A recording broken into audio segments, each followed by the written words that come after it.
then at the same time, their English is not very good and they're moving to Joburg where all the kids talk like this. So I don't want them to go, home. I take the little wins, you know, when my daughter comes back and the exam that normally said 45 says 71. Oh, man. We're having ice cream for dinner. You're in my veins, guys. It feels so fulfilling. Before, I used to only upload bangers. If I have an idea and I know it's going to get views, that's all I do. Now, I don't, I was in the parking lot, my sister, I just uploaded a TikTok. I would never have done that before. I think that's why it made me cry, because I'm just like, oh, that little girl would have been healed to have a dad like you. You know what I always say in every episode?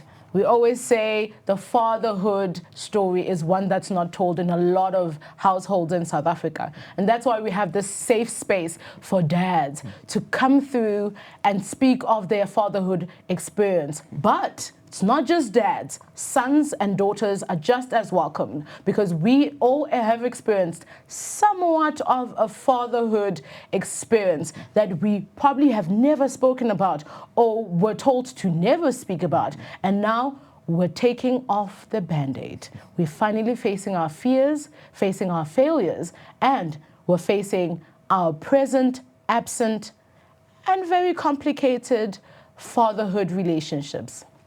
I'm your host, Keamogetswe Matlala, and welcome to the Father Wound podcast. I'm dressed by Yellow Sub Trading and connected by Oppo. Today, we have a guest that I've been wanting for so long. Yes, Nina. This man has decided we don't deserve his thoughts anymore. And we used to appreciate his thoughts. We grew up on YouTube, camping on his channel for a very long time. I'm going to give you a clue. Sibu Mpanza, remember that? Yes, we have somebody who's rebranded into a present father. And I'm intentional about rebranding because what's la? Yeah, to a certain extent. Yay, but in Buile. Yes, you're back. I'm back. So this is you officially telling everyone, I am back. There we go. Danko. You've got it from Sibu Mpanza, and he's about to tell us all about his fatherhood experiences as a son, as well as a father to three. To three, Yay! dude. That is crazy. A 31-year-old father of three. I love that for you. And we're going to start by unpacking. Okay. Before we get there, though, I want us to talk about your path as a son. Right? Your path as a son. Let's get into that. Where are you, or where were you? Nah? Okay. Are you on the spectrum, on the side of the spectrum of present, absent, or complicated? Ooh, dead.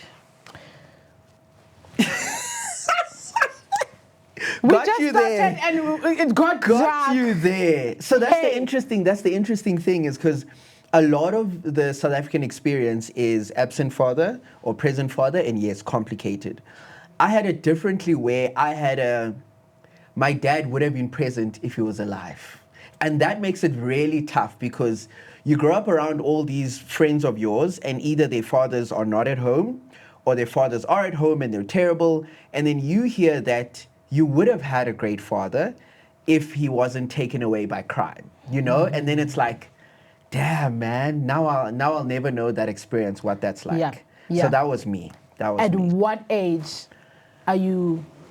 Losing my father. Yeah, are you going through this 5 years loss? old. So it's that interesting thing of, he passed away before I had any conscious memories of him. Memories that I have, long-term memories, I guess. So that is my experience in early childhood, is being told that, oh yes, you did have a father. Unfortunately, yes, you don't remember him. I don't have any memories of him at all, but I have a lot of pictures. I have a lot of stories and conversations I had with my mom and my older sister, who was his stepdaughter. My mom had my older sister before she got married. So she was definitely old enough to have experienced him. And it's such a difficult thing, because every time she talks about him, I'm like, I'm so jealous, because she has all these wonderful memories, and she's always like, yo, Baba was so great.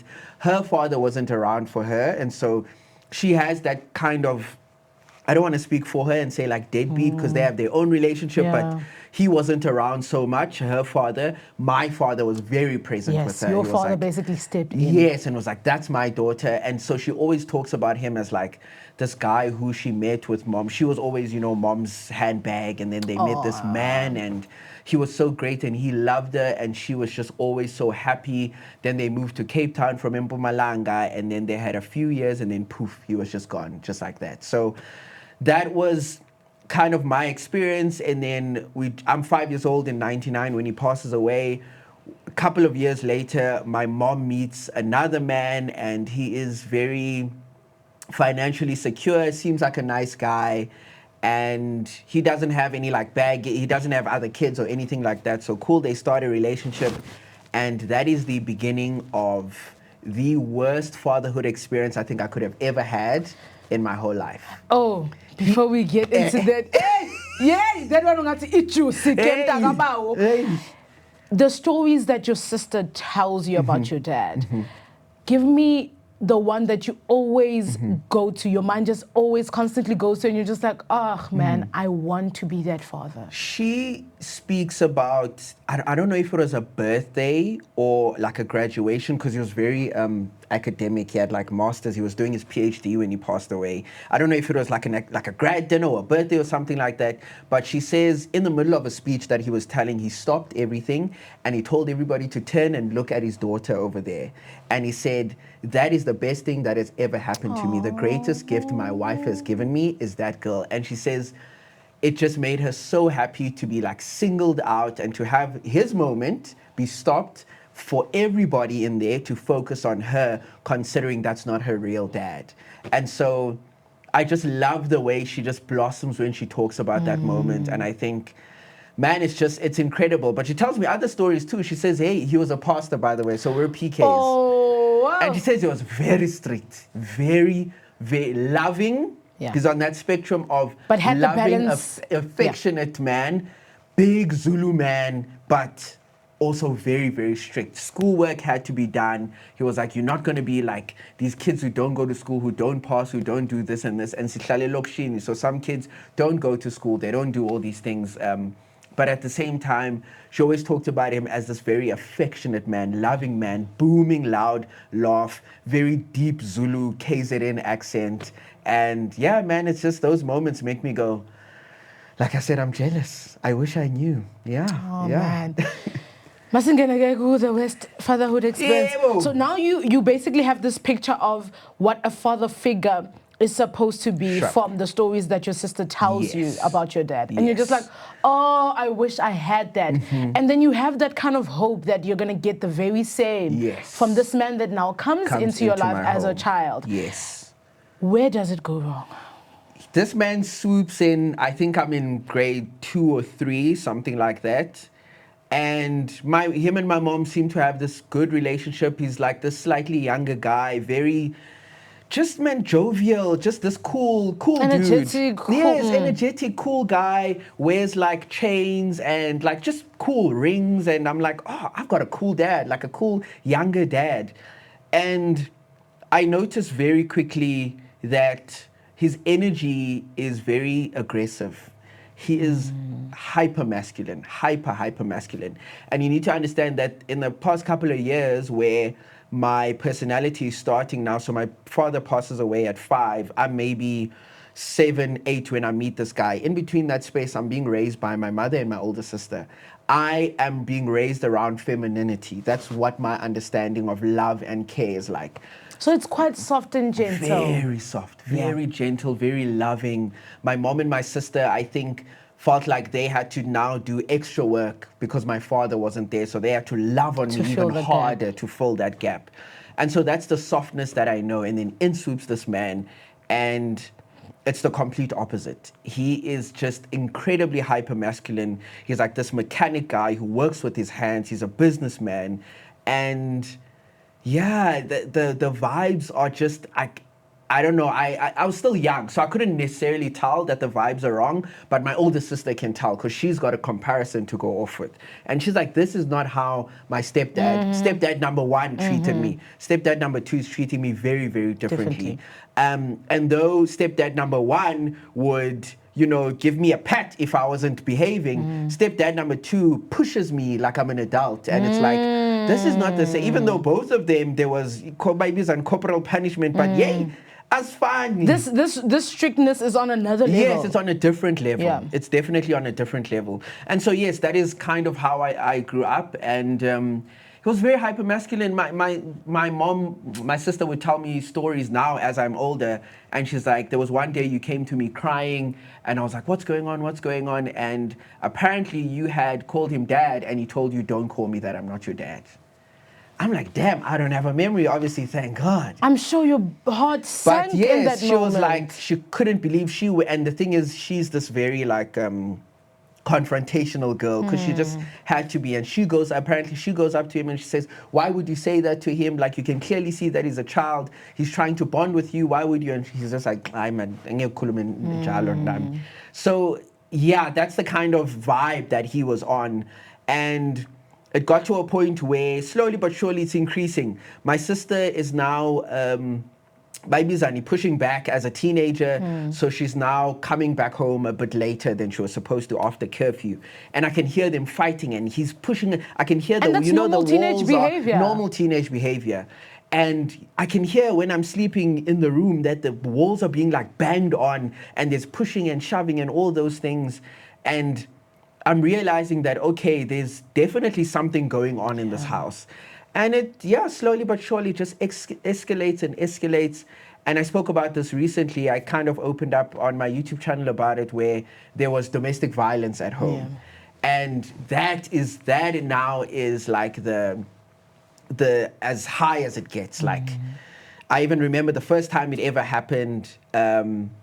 I think I was in grade 5, or rather the first time I have a memory of it, because I honestly don't know if it would have been the first time, but the first time I have a memory of it, we were sitting at home and my mom was helping me with homework. I think maybe Sihleli Efranti, he's sitting opposite in that one chair, you know, that father chair, it's that single chair. That nobody sits on. That nobody sits on, you're not allowed to. Me and my mom is sitting next to me and she's helping me with my homework. And in something, they're kind of having a bit of a tiff, and then she chirps him something and he absolutely loses it. He jumps from the couch, comes over this way. Now there's pushing and shoving and hitting, and me and my siblings are just kind of sitting watching this. We don't know what to do. My sister's not home. She would be the one who would jump in. And the next day I go to school and my teacher takes my homework and he's like, he calls me aside. He's like, Sibu, why is there blood on the corner of your book?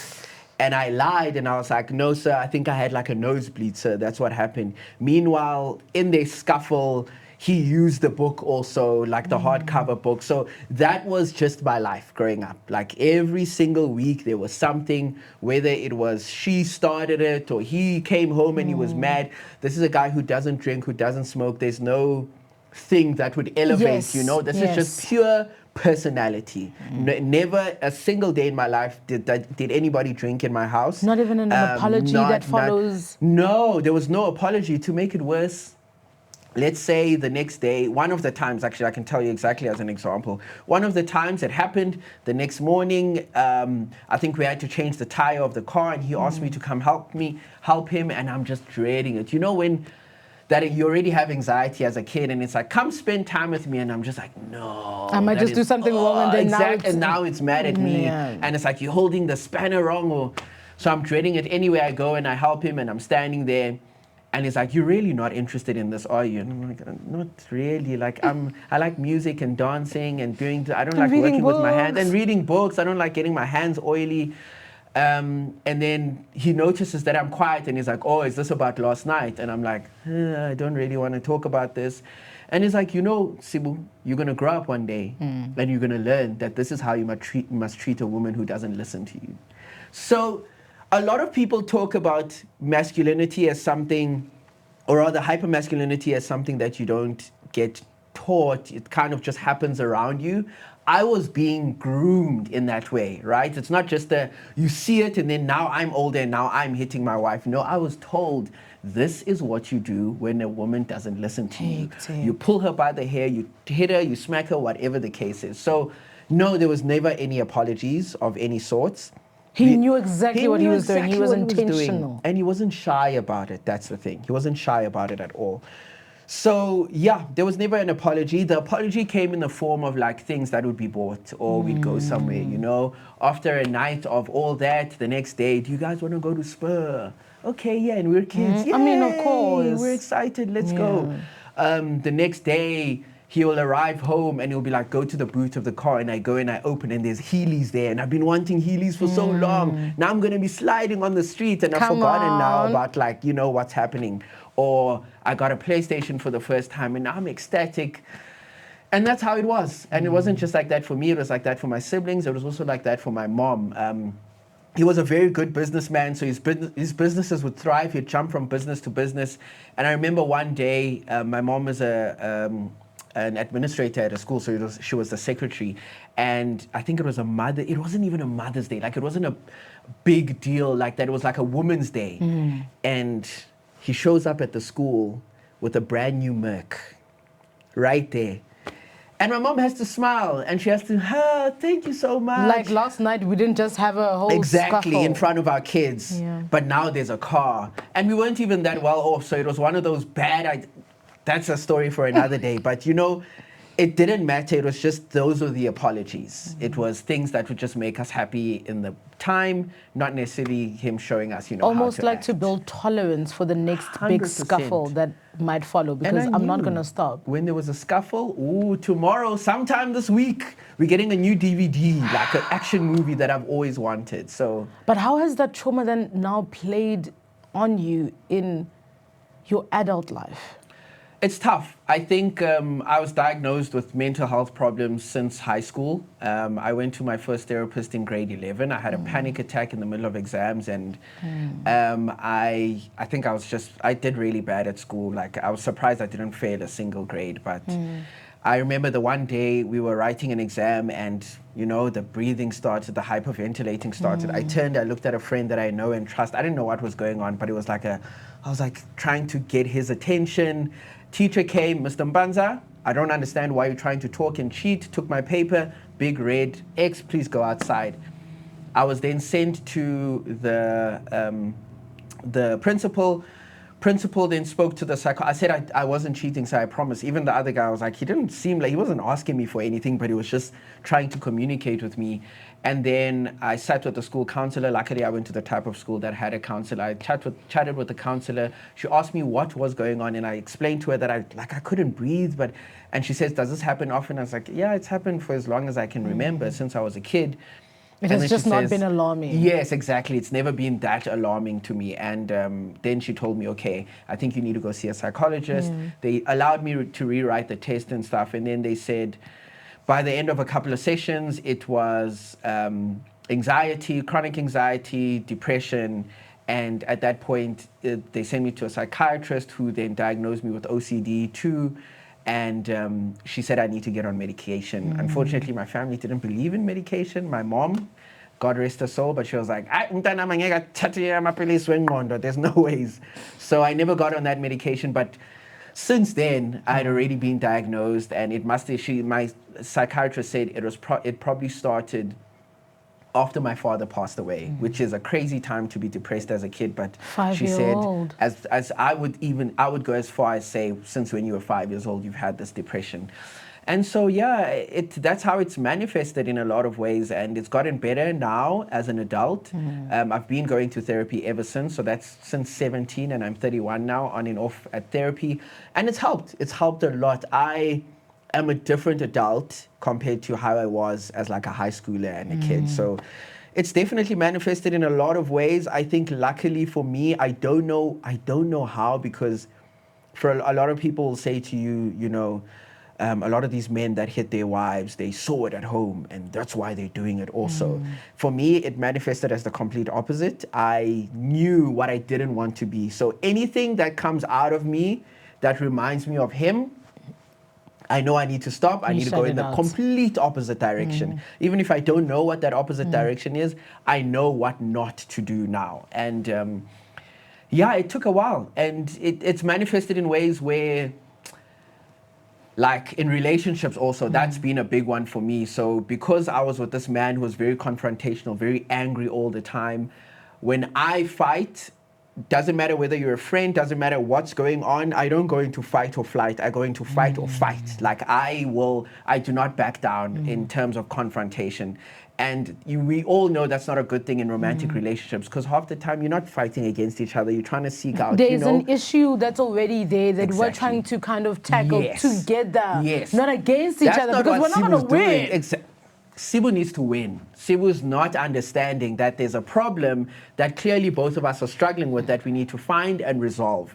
I am here to win the argument. I'm not here to... And we're not sleeping until there's a clear winner. Yes, there's a... Yeah, you must sit down, look me in the eye, until you admit that I won. Then it doesn't matter when I was right and now even if I'm right, like I know how to back down, it doesn't matter. But back then, 5 years ago, 10 years ago, any relationship, friendship, romantic relationship, I'm going in for the kill. You must be hyperventilating and being like, who is this by the time I'm done? Then I'll be like, okay, I did it. And that's because that's how I had to act with him. I'm glad you realized it only works in gaming. Yes! It only works in gaming. In real life, that's not how life works. Yes, in gaming, there must be a winner. But in life, just concede to not having a winner for now. 100%. It's essential, Moise. Let's come back, reconvene, see how else we can tackle this. Because right now, if Sinom Sindo, we're not going to get anywhere. Right? It doesn't work. And I like that you talk about how, which is a very tough thing. I think over and above going through trauma is trying to, the hardest thing about going through trauma is trying to not recreate it. 100%. And I think you saying you have been intentional about making sure that what you experienced for probably like over a span of 10 years or even more does not now pour into the next generation. And not only that, you took such a bold step. And I think for a while, social media was going cahoots over the decision you made, right? And I think at some point I was like, because I was raised by my stepdad from the age of 15, I was like, guys, this is normal, this happens, what's your problem, you know? And I think there is power in the decision that you made to basically not only date a woman who came with 2 kids, but intentionally fathering those kids and never making them feel like they are not your own.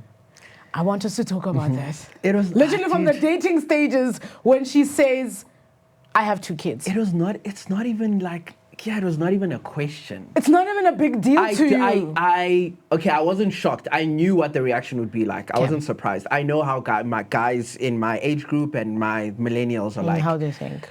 I knew it was going to be a shock for everybody else, but it just wasn't even a question for me. I didn't even have a moment where I was like, sure, I asked myself, do I want to do this? But it was never a thing of, I'm worried about baby daddies. I'm worried about, are these kids going to turn on me and say, you're not my real dad?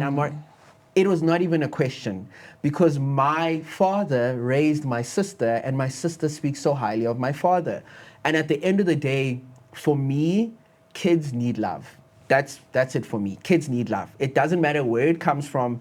Kids need love. And so, sure, I'm probably our 3rd phone call, Yolanda and I, and I'm like, actually, technically, I found out before she told me. I found a Facebook page, and I got on the Facebook page. Found it or went out looking for it? I went out looking for it, there okay? We go. I'm a social media guy. I know how to vet. I was vetting this lady I'm talking to. Also, it's like, you can imagine I've just been like mauled by social media after my previous relationship. So I need to vet anybody that I have a crush on, because I just need to know, are you somebody that's spoken about me in the past? What's our relationship in the past? So I'm trying to be careful. Have you experienced me before? Exactly. Before I know you. So now I'm vetting to see what's our relationship been like before? Are you like a subscriber?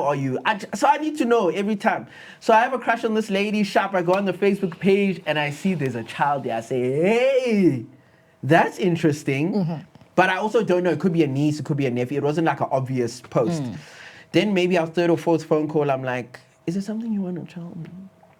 She goes, what do you mean? I'm like, is there something you want to... She's like, oh, okay.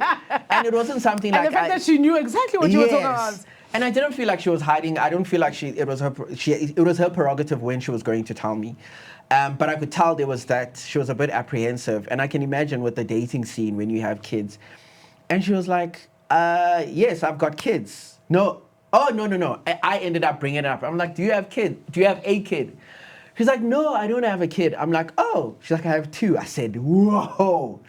My first reaction is, whoa. And also, send me pictures right now. I need to see those beautiful kids right now.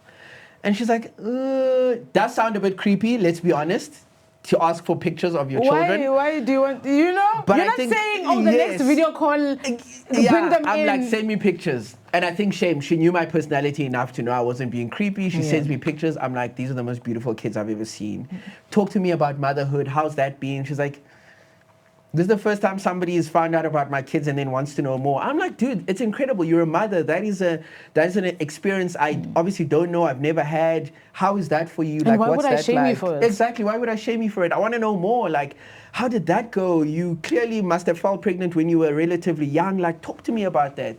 So we have a 2-3 hour phone call, and after that I'm like, that's incredible, man. That's really awesome.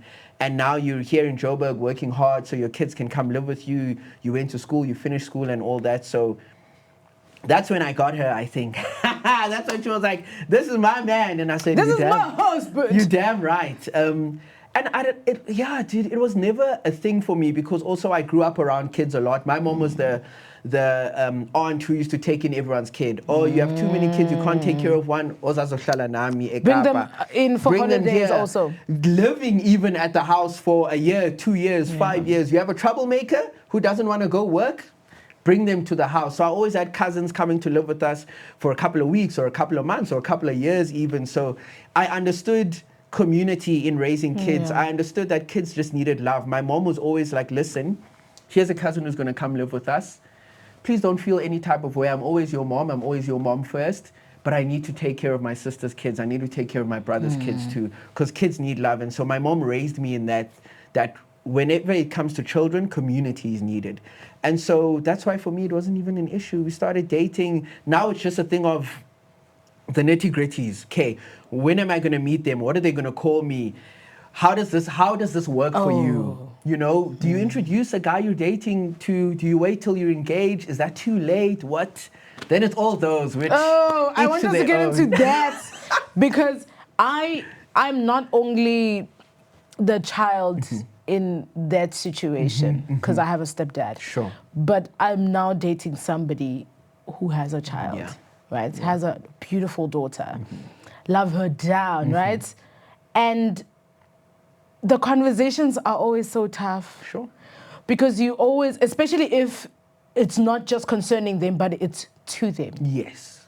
Because you don't know how this child feels comfortable with addressing you. Like, how should they address you? Because I remember at some point when my dad married my mom, there was a whole thing of, so what do I call him?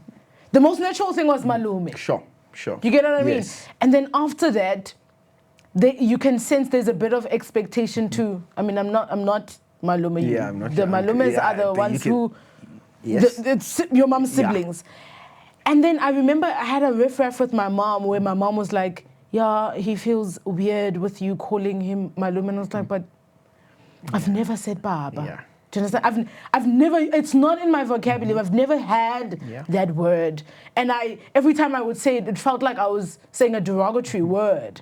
And so you're not only now having to address it with the kids, but you're allowing them to also gradually get into the flow of things until they make the decision that's most comfortable with them. Yeah. How do you get into those conversations after meeting them? It was so before my wife and I had the conversation, we sat down and we laughed about it for a while. Like, dude, what do we do? Like, we feel confused also. We're like, dad is a bit strong. Like, I'm 28 years old. I'm still freaking, I've never had kids. I'm like, dad. Now you have two calling you dad. Now I've got two calling me dad. So what do we do? And I'm like, I know I want to marry you. I know that these kids are going to be mine. So I don't want to stray too far away. Now it's difficult to undo the work because we called my stepdad Booty. And I know you can't undo that. And even my little brother, who's his son, called him Booty also because that's what he hears at Literally, home. my little brother sometimes calls my dad Malume. You see, so then I was thinking, okay, so if we ever have another kid, they're gonna call me whatever the older ones call me. So we're like, damn, really? What do we do? And then we settled on Da because it's not exactly Tata, which is pretty much dad, but it's also something you call like an elder. An elderly man. Yes, like an elderly man. You just call him Da. Like I call men Da all the time. So we figured that would be fine, but at the same time, there's Da, and then there's whatever you feel comfortable calling me. If that doesn't work for you, the kids were like, okay, whatever, dude, Da, let's go. And there was never an issue. Just like that. Just like that, there was never an issue. Now, though, that my daughter's a little bit older, I met my daughter when she was 9, I think, and now she's 12. And she's like, I don't know if I want to call you dad. I feel like I want to call you dad. Like I want to actually. And I'm like, hey, dude, it's really whatever you want to call me. To you, my baby. Yeah, do you. Whatever's comfortable. So she's been like throwing it out there every now and then. She'll like spice it up. And I'm like, whatever's comfortable for The you. gradual but she's like, process. that feels like I'm still calling my mom's boyfriend, not like my dad. So I'm like, it's your thing. But also at the end of the day, I was comfortable enough to let my wife lead and make the decisions here. Whenever you want me to meet them, that's fine. Whatever you want them to, if she decided Malume was going to be the way, Malume is fine. At the end of the day, I just want to love on the kids. It doesn't matter if they call me Booty. If that's how it ended up, that's how it ended up. Yeah. I wanted her to lead the way because at the end of the day, those are just little nuances that don't matter in the bigger picture of having happy kids at home. Weren't you nervous? You go from being a bachelor somebody to being a dad of 2. A dad of 2 to kids who already know their father. And I was nervous. I can even tell you the story of meeting them for the first time. We decided, okay, we're going to do this. We're going to fly to PE. They lived with their grandma at this time. We're going to fly to PE. Okay, we're doing this. We're going. We booked an Airbnb because I don't want to go, I can't keep going over now. I'm staying at mom's house already. Booked an Airbnb. We get there to the airport. I tell my wife firstly at home, and I wanted to see this. I don't want you to forget this. I tell my wife, my sister, we didn't book baggage here. We just have the kind of baggage you put in the plane. This bag is big.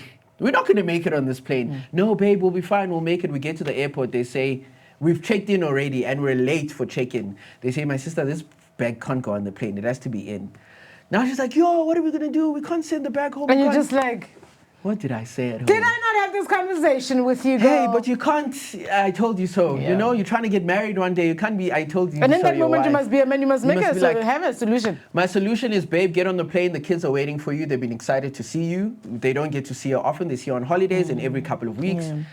The kids need to see you. You go. They're expecting you. I'll stay here. I'll be on standby. And then I'll buy for the baggage and stuff. She says, shop. She goes, which is nice, actually. It ended up working because she gets to fetch the kids first and brief, because before it would have been we all arrive at the same time. So exactly. So it kind of worked out. So she arrives. She fetches them at home, sees her mom. They chill. They go to the Airbnb. I am lucky enough to get, I think, the second or third plane after that. Now I'm arriving. But now she's not there. I'm in the plane. I'm shaking my sister. Nobody's telling you to come down. Go. Yeah, now you're really, really pacing. Okay. Okay, I land. Now it's getting closer. I call the Uber. Things are getting serious. The Uber arrives at the Airbnb. Are you not updating her throughout? I'm updating her, sure. Okay. I'm like, but at the same time, I wanted to have her time with the kids before I arrive. True. And she knows I'm coming. It's fine. She can track me on my phone. And then I arrive, and I'm like, I'm outside. She comes, she fetches me, she holds my hand. She's like, are you ready? I'm like, no, I'm not. But what are you going to do? I can't turn around. We get to the house. I say, you go in first. You go. I can't arrive first. With all the little details, you go first so that they see you. They open the door, and there's these 2 kids, big smiles looking at me, nervous smiles. Oh, I have your son's face. Exactly. He's tiny at this point. Cutie. He's like 5 years old. Yeah. And the daughter comes, she goes inside. I take my bag in, I put it to the side. She stands behind them. Now they're looking at me. I'm standing at the door. She says, hi, guys, this is Da. They go, ha, ha. This is Lolo. Then she's talking to me now. This is Lolo. And Lolo's 9 years old. This is Mahle. Mahle's 5 years old. Mahle bolts to the bedroom. He just bolts. He runs. Amen. And then my wife was like, no, leave him. It's fine. It's fine. He's having feelings. Yeah. Allow him, whatever it is. And then... Because they knew what this was. They knew exactly what this is. Ulolo's like, hi. She greets me. She's excited. I'm like, okay, one of them is excited to see me. Hi, I'm Lolo. How are you? I'm like, I'm good. Good manners. Ooh, I like this. I'm good. How are you? Now I'm going down on my haunches to talk to her, at her level. And I'm like, how are you? She's like, I'm good. This place is so nice. Do you want to see where your bedroom is? Aww. Okay. Now she's like, she's the tour guide now. She's the tour guide. This is where you and mom will be staying, and this is me and Mahle's bedroom, and they're excited because normally at home they sleep with grandma in the bed, but here in the Airbnb they have their own beds. Room. So she's like showing me, and then obviously in the room is Umahle now, and then he comes up to me and he's like, hello, Ikamalam Gumahle, and I'm like, hello, buddy, and I leave him, I give him his space, I don't ask him too many questions. 2 hours later, we're all best friends. We're all chilling, talking, having fun. He finds us Efranti and Ulolo and I are talking. And we're talking about, and he joins in and he slowly comes and he sits down and he's like, do you want to see my toys? And 2 hours later, we were like a happy family, literally. And ever since then, nothing's changed. At what point do you realize, yes, maybe I was born to be a father. I love it, yeah. I think in that moment, it just all made sense. Like I'd always been the kind of person who loves kids, loves me. I haven't been that person who's like, oh, there's kids here. No, I'm that person at the party when all the adults are hanging around. I'm trying Sibu, to entertain. You're gonna find him like chilling with the kids. Exactly. So for me, it was very easy to acclimatize to fatherhood. It wasn't difficult at all. Like I just pulled from my experiences. My daughter was telling me like. We do gumboot dancing at school, and luckily I did gumboot dancing in high school. So I'm like, do you want me to teach you something that I learned? Please. Exactly. So I'm teaching her, oh, this is the one that I know, and then my son is like, oh, I really love cars, and I'm like, oh, do you want to see my favorite? So I think it's really nice to be able to. I had such a holistic upbringing that I was able to just pull from little things. My favorite book ever is a book that's called Q&A. It's Slumdog Millionaire. That's the movie. I don't know if you remember it. And it's about this guy who goes on Who Wants to Be a Millionaire, and he's like this guy from Elokshini in rural India. And so he wins Who Wants to Be a Millionaire. Then the people are like, no, you can't win this thing. You must have been cheating. They put him in the back room and they're basically investigating him, asking him, how do you know all these questions? You're just a stupid guy from rural India. And then basically the entire book is him talking about how in every question that he got asked, he just happened to have some experience growing up where he knows the answer to the question. And I think that's been basically my life. I've always been able to pull from some experience to be able to meet someone halfway and be able to have that conversation and meet them and talk to them about A, B, or C, whatever they're interested in. And I think that's one power that luckily I've had growing up, is having such a broad range of understandings of concepts and just general knowledge, where even with the kids, anything they're interested in, I can meet them halfway. I can give them something. And I've seen you work a room, hey? I've seen you in action. No, he's not like, I really wish I could say no.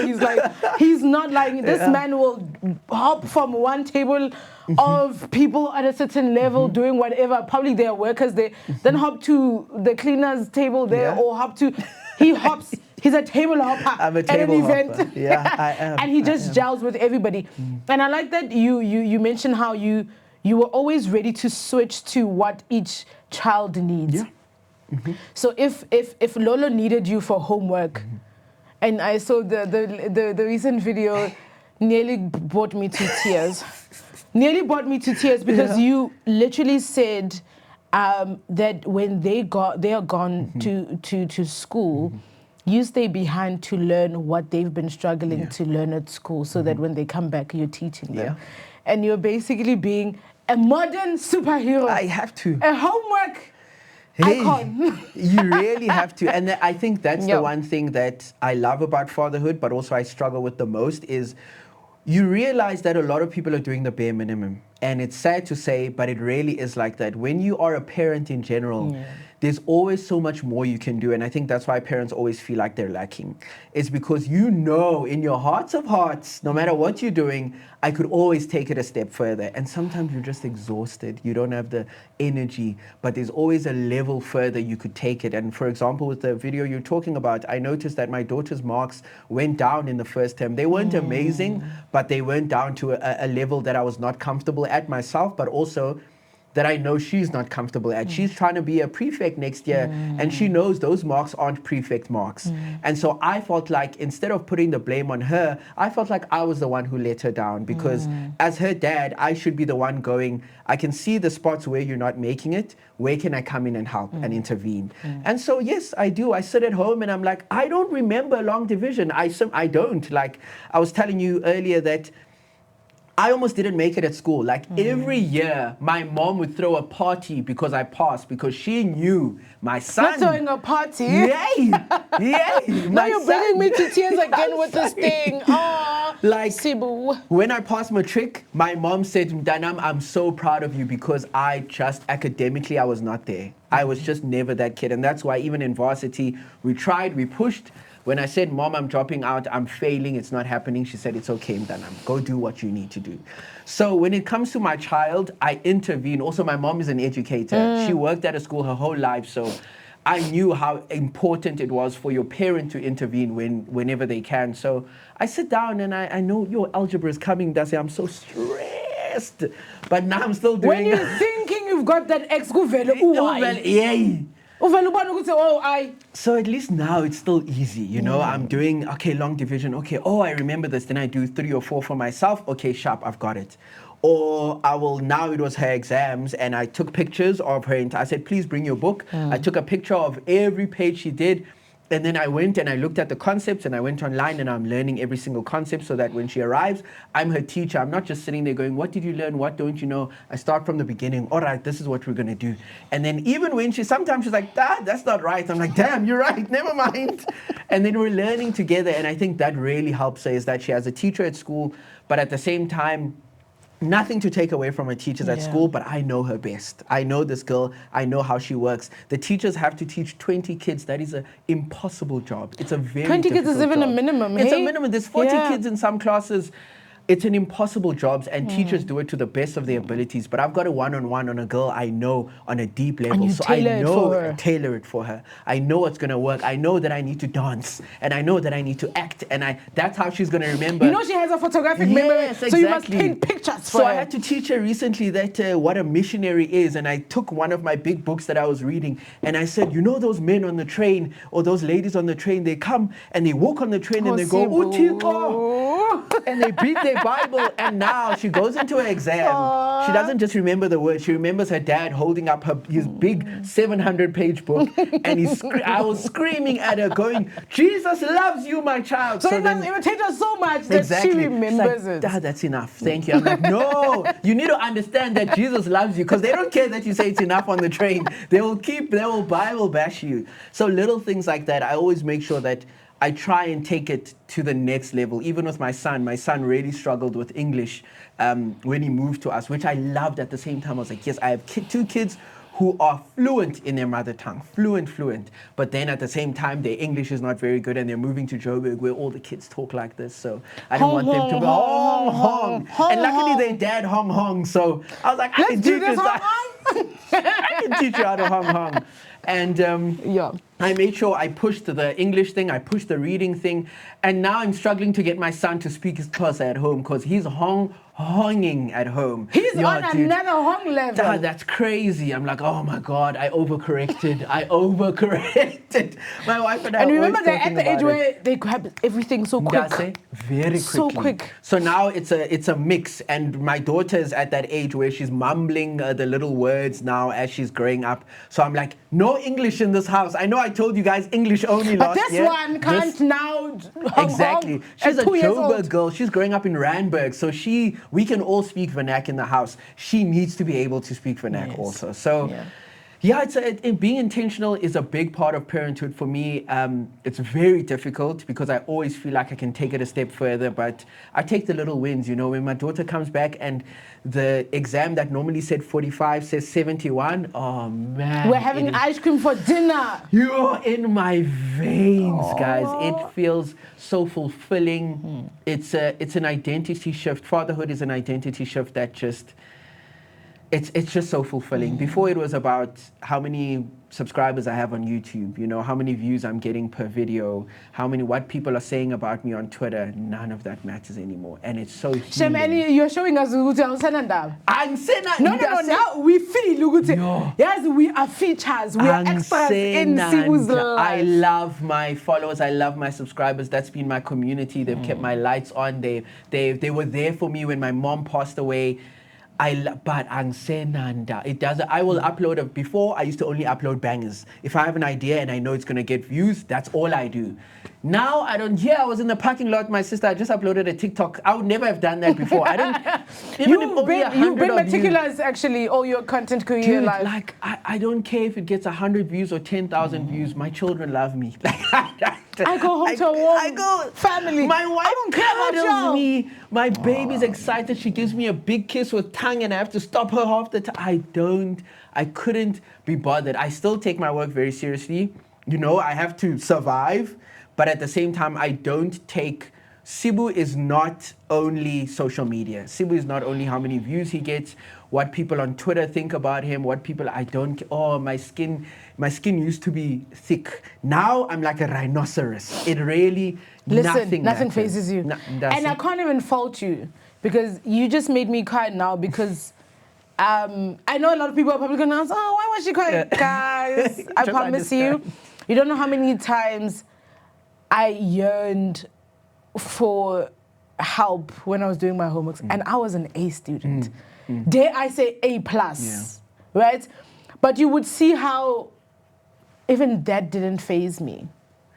I think it got to a point where I just knew I'm in the top 3, I'm in the top 10, I just knew that it stopped phasing me, and not because I wasn't excited or happy that I achieved that much or those marks, but it's because I did it on my own, and I wish my mom was here to witness me receive this top 10 certificate at Thanksgiving, or to have me even take all the certificates. I think at some point in primary I would take all the certificates. So they would call me up on stage, I would go take a certificate. On my way down, they're calling the next category. It's me again. And it's you must just go around. And then literally, you're one of those girls. I was that girl. But you don't sit down. Okay. At some point, the ushers would hold me by the corner of the stage so that... Yes. And then they just take your certificates because you're going to have too much in your hands. Even the trophies. Yes. Now I'm there like, that was me. Yeah. I was that girl. And I stopped investing that much because during most of my Thanksgiving, I was alone. The kids that would get one certificate had their parents there, and I didn't. And I said that matters because I never got a certificate, but my mom was always, always there. And that I get why you're saying it matters so much. I academically, blah, blah, blah, blah, blah, nothing. Sibu would never be called to... But your mom was there. But she was there. She was participation, my mom. And then there's Gia who's taking all the certificates, and I can't even spot. It matters. Not even my aunt in the audience. And I think I got to a point now as an adult where I'm just like, I get why my mom had to work. My mom is in retail, has been in retail all my life. You don't just get a day off at retail. For people your are child, coming. Nobody cares. Please, man. Because your child has Thanksgiving out. You'll see the certificates when you get home. Sharp. Literally. And I think at some point, I'm glad it didn't build up as resentment. I was always so understanding because my mom always reminded me that she wakes up every day for me. And that woman... She worked, I'm sure. Look at where I am. This is my mom's hard work. And her prayers. You know, and I think that's why it made me cry because I'm just like, oh, that little girl would have been healed to have a dad like you. And then I notice it so much. It shocks me all the time. The comments break my heart whenever I post a video. They break my heart because Yes, as much as I had a terrible upbringing in terms of the father figure that I had, my mom plugged every gap. I never felt like I wish I had a father. Sure, I wish I had I wish that he wasn't there. Not that I had a different father. My mom plugged every gap. And she'd also, some people would say, some psychologists would say, yeah, you must be very careful with how you speak to your child. But my mom was very open and honest. My mom would come to me and say, that's not how your dad was supposed to treat you. That's not how you treat a child. You don't do that. So in my head, so you always knew right from wrong. I knew right from wrong. My mom made it clear that that is not how you're supposed to be treated. That is not how a father treats their son. That is not how your father would have treated you. So I understood things. I didn't just have to make them up in my head. I didn't have to guess, oh, maybe this is love. No, my mom made it clear that's not love. What I do for you, how Tato, your older sister, treats you, that's love. How your uncles treat you, that's love. This is not love. So don't think that to love a person, you must be mean to them the way he's mean to you. So I was always able to have that. And I think that helped me a lot because my mom really did jump in at every single time when she could to protect me mentally against that hyper masculinity that was coming in terms of fatherhood. Yeah. What shift then happens in the house and in your life when you find out there's a third one coming? Oh, we thought we had our hands full with two? Okay. Third one is coming. And with the third one, it is almost like a full circle because now she's almost like the bow. Yeah. On top of a gift. And let me tell you, when she was coming, so we had planned to have the baby. We're like, if we're gonna have a baby, we need to have it soon because having a kid is not an old person's game. It's a young man's game. My sister. You can't just be running around at night. She's wow. We are tired. You're fighting for our lives. So we're like, if we're gonna have a child, we're gonna have to have it as soon as we wanted to have it as soon as possible. And so we decided, okay, I think soon after we get married, we're going to do this. So sharp, we try first month, no take, second month, no take. Third time's the charm, she's pregnant. We go, oh. Like we didn't plan this. Are we sure? And I think for me, it was less about her. And I started thinking about, damn, my other kids, how are they going to feel now? There's no dynamics you need to think about. You can't leave things up to chance. You have to, and sometimes I think, Sibu, you don't have to deep think everything, but you actually do. As an overthinker, it's very necessary. It's very necessary, that thing. My therapist always tells me it's fine, keep thinking. Rather think than underthink, overthink than underthink. Rather go through all these scenarios and have solutions so that when the actual reality comes, you are ready. You can't be shocked. So I thought to myself, okay, I sat down and I went, if you have a third child, what could the possibilities be? What could happen in the household? What are the shifts? Okay, my two older kids might think, oh, you know, things are going to be different. She's going to get preferential treatment. Okay, so now I have to think to myself, how do I make sure that they feel anchored at all times? How do I make sure they know that these are my children? These are my firstborns. At all times, they need to know that this one is a lastborn. She's late to the party. You are my first two kids. And so I always need to make sure in my language, in the way I act, that they know that they are my kids first. But at the same time, I was like, I'm human. What if it happens where, and I'm scared now, I don't know, do I even bring this up with my wife? What if it happens more that I feel more because I know this is my baby. Now I feel more. Now I don't love my other kids or they as much. Feel like they don't exactly, as they're loved. not loved. Like, how do I deal with that? Because I'm human, I guess. I could have those feelings. And I was scared, and my wife's belly was getting bigger and bigger. The baby's coming. And obviously the kids now are seeing your excitement over this child. My excitement. I wasn't there to be. And my kids, especially Umahle, ask me all the time, was it like this when I was a baby? Because he doesn't understand anything. And now you're just there and I'm like, I wasn't. And my older daughter is always like, I'm going to leave here. And sometimes she'll literally walk out the room and I'm like, come back here, don't leave me alone with him. And I always have to be like, my boy, unfortunately I wasn't there when you were this young. And he's like, oh, okay. And then he'll move on. And then Mahle is the cutest. Mahle is just... Please, I'm ready to buy him. If you are saying everybody is, the offer is on the table. Not for sale, guys. I'm adopting first. And so then my daughter comes, and if anything, I'm like, thank the universe for this. my daughter made me love my older kids more because there was just a level of parenthood that she unlocked inside of me that was able to envelop all of them. And I was so thankful. It's like that thing, I don't know if this is crazy, but when I was younger, when I was a kid going through puberty, and I'm like, am I going to have a crush on all girls all the time? Is this how life is Then you grow up and you realize, oh, you like a certain person. But when you're going through puberty, you're like, why do I like all girls? All girls are so pretty. You What's were going such on a in my brain? Sheldon.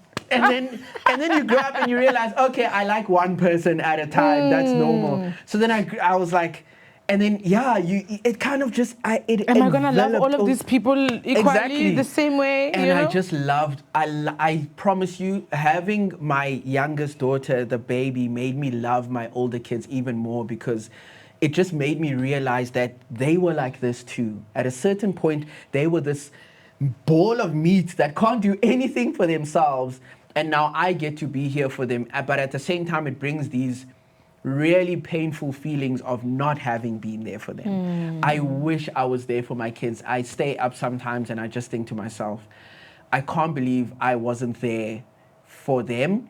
And unfortunately, their father wasn't there for them also. And I'm like, I don't understand how you could not want to be there for Umahle no Lolo. Like, they're such incredible children. Come on, have you seen those babies? Have you seen them? And I'm like, you can even see the whole of South Africa loves them. Like, that's a conversation for another day. I'm sure wherever they are, they watch your videos and they're like, that's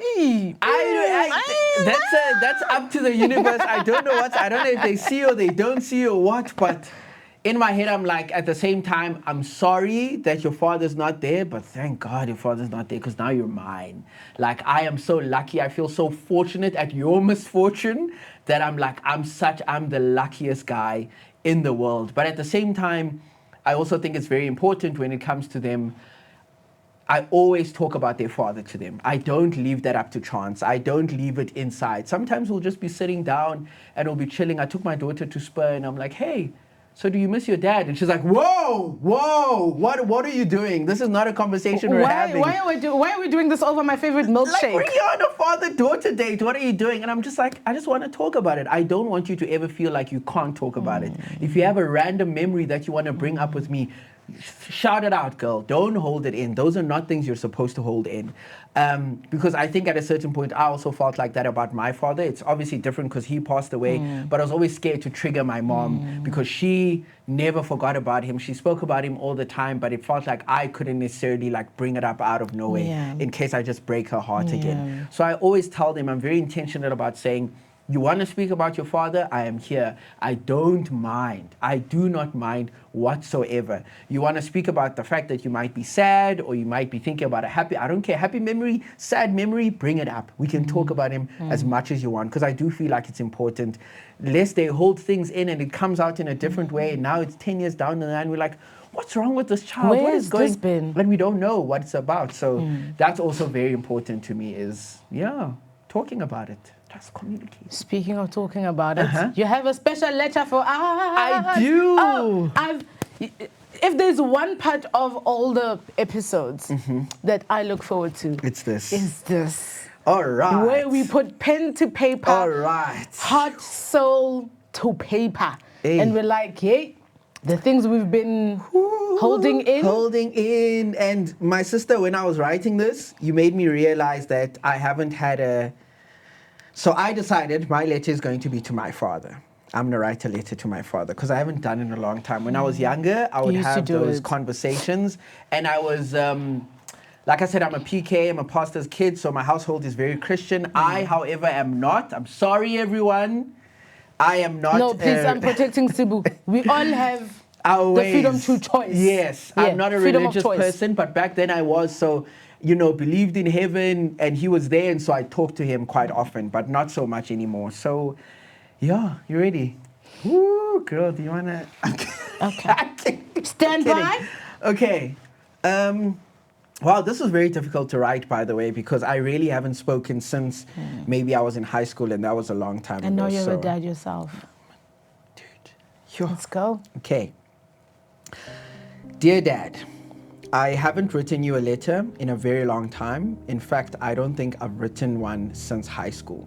And to be honest, I'm not really sure what you're supposed to write to someone who's been gone nearly 3 decades. So I just thought I would give you a life update.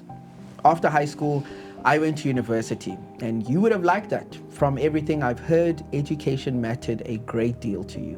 Unfortunately, I didn't finish. I enjoyed the people, I enjoyed the conversations, the new ways of thinking, but academics and I were never really friends.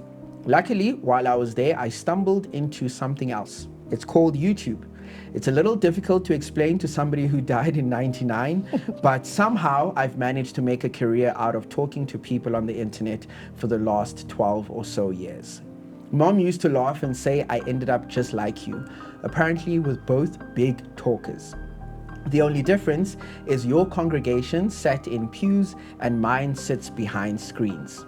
I moved to Joburg, I got married, and Dad, I wish you could have met my wife. She is everything I admire in a person: intelligent, compassionate, patient, thoughtful, the kind of person who makes everybody around her better simply by being there. And just like when you met Mom, she already had children, a little girl and a little boy. Strangely, that didn't scare me. If anything, it made me love her even more. And I think that's because you got there first. Long before I ever met them, I had heard the stories about how you loved my sister as your own, how you never made her feel like she belonged any less than the rest of us. And that's something I wanted. I wanted that little girl and little boy to speak about me one day the way my sister still speaks about you. I wanted them to feel chosen. I wanted them to feel loved. Bad news, Mom passed away, not far from where you passed away, and not all that differently. I won't lie, that one nearly broke me. But my wife held my hand through every phone call, every meeting, every decision, and every impossible day that followed. I think that's when I truly knew I was going to marry her, because it's easy to stand beside someone during the best days of their life, but the real test is whether they'll stand beside you during the worst. And she did, every step of the way. I just wish you and Mom could have been there for when we got married. But your family showed up. Your sister came all the way from KZN, Mom's family too, from Mpumalanga. We all met in the Eastern Cape, and for a moment, it felt like the two of you were still there. And then, Dad, something happened that I never expected. I became a father again. And that's where things got really complicated. Because for most of my life, I thought about losing you from the perspective of a son. Now I think about it from the perspective of a father. I look at my children, and sometimes I lie awake at night wondering what those final moments must have felt like for you. Whether you were scared, whether you were thinking about us, whether you knew how much we loved you, because now I know what it would mean to leave children behind. And that's created a whole new kind of grief, one I didn't know existed. For years, I grieved the father I lost. Now I grieve the father you never got to be. Now, not what happened to you, but what you missed. The graduations, the weddings, the grandchildren, the ordinary Tuesdays, and all those little moments that end up becoming a life. I wish you could see us now. I think you'd be really proud. We're doing okay. We're carrying your name well. And more importantly, we're carrying your love forward. Love, Sibu. What do I say after that, Sibu? What do I say after that? Came from the heart, Mtasi. And yeah, you know, that's the problem about asking for something, then you get it. Mm-hmm. Then you realize, oh, was I even prepared for what I'm getting? But thank you so much for putting your heart on that paper. I hope that it has healed you to an extent, and you finally somewhat feel a little bit closer to your dad like you did in your teenage years. Mm-hmm. And I hope you get back to writing to him. I should. It did feel good, I'm not going to lie. It was quite cathartic. It was. Yeah. Damn it. I think wherever he is after receiving that message, he's probably beaming, because I truly, truly, honestly believe you turned out the very same way he would have wanted you to turn out. Yeah, I hope so. Maybe not as a preacher, Yeah, but you know, showing congregation, up yeah. for your kids, I will always commend you for it. And I'll always camp on your videos. I'll always probably cry over them. I don't know why you do that to us, but I will always just admire how you've taken up this challenge and said, oh, I'm not stepping down, I'm stepping up. Yeah. I hope many more fathers follow in your footsteps. And that was an honest conversation, yet another honest conversation on the Fatherhood podcast that seeks to heal, that seeks to patch a little wound that you didn't even think you had. And most importantly, tending to the inner child that you have probably been neglecting for a while. The little Sibu is smiling there. He is a little bit. Is he jumping up and down? Stop! Yeah, he is. Exactly. The little Sibu is jumping up and down, and I hope you have received it with as much love, heart, and soul that Sibu and I put into this conversation. Until the next episode, I'm your host, again, dressed by Yellow Sub Trading, connected by Oppo.